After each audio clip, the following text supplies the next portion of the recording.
Well, as the roads start to clear up again and hopefully some of this snow melts, Dine Out Boston returns for its winter edition. It's a 2-week stretch extending to March 7th. Approximately 200 restaurants around Greater Boston will be offering price-fixed menus for lunch and dinner.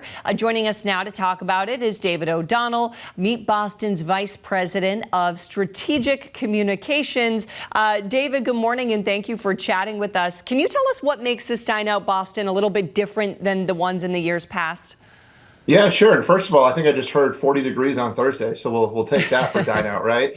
So it did kick off on the 22nd on Sunday. The Dine Out dates this year are February 22nd through March 7th. I'm not sure how many folks were dining out yesterday per se, but it's always an exciting program for us. You know, there's a lot of culinary news in Greater Boston right now anyways, with the Michelin announcement and just really our overall efforts to elevate Boston as a culinary destination.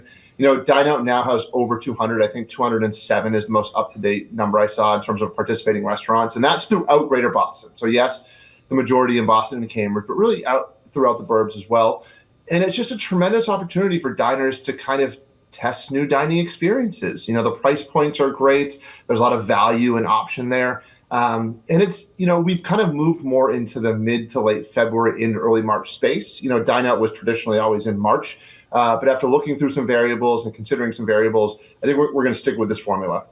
I think people are also, you know, they're looking for something to do during these months, right, to kind of get you into spring. And so that helps. How big of a step was it for the Michelin Guide to include restaurants from our area? I mean, that was huge news this year. Absolutely, but it's really a testament to the maturation of this culinary market, Boston, Cambridge, Somerville, and beyond. And we have, you know, several Michelin restaurants that are participating in Dine Out, including, you know, Pagu, Bar Volpe, Suman Hunan Kitchen, Select Oyster Bar. But I think it's really well deserved. You know, I think it was something that for years, a number of culinary evaluators, and certainly us in this market, recognized that we were so much more than just lobster roll and clam chowder. As great as those things are, man, we do a lobster roll really well.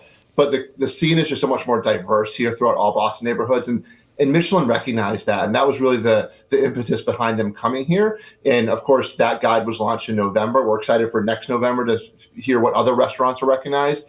But I think in the end, it was just really well-deserved recognition. David, how do you think Dine Out kind of impacts our city? What is the importance of this event to the city? And how does it kind of like revitalize it almost in this way? Well, it's kind of exactly what you were just touching upon, right? That you're getting into late winter, which traditionally, well, I shouldn't say traditionally, more recently is when we get a lot of our snow. We're past the holiday season. You know, we don't really have any big citywide events. You know, we're past Yankee Dental. We're not quite to the seafood show. We're not quite to the blooms of spring and the marathon. So we really kind of strategically identified this period of late winter where not only do people need that motivation and inspiration to get out, but restaurateurs need motivation, right? You know, they're past the Valentine's Day, you know, high point. They're in that kind of lull of late February. So it's really just Meet Boston programming a culinary event that allows both diners and restaurateurs to feel rejuvenated in those kind of doldrums of late winter. You know, don't get me wrong, there's still a lot going on in Boston. There's great arts and culture, great sporting events, Winter Active is still happening. But in terms of getting out there and patronizing restaurants, whether they be neighborhood joints or a place you've never tried before, that's really the purpose of Dine Out Boston from a timing perspective, but also just a values proposition. David, last and final question for you very quickly here. How can people find the full list of restaurants that are participating?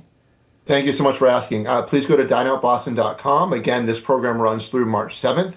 You can look at all the price points and browse all the menus there. You also can go to our auction. That's dobauction.com. Every year, Dine Out Boston has a charitable component. This year, proceeds are going to the West End Museum, which is an institution dedicated to preserving the history of that neighborhood. It all starts, though, at dineoutboston.com.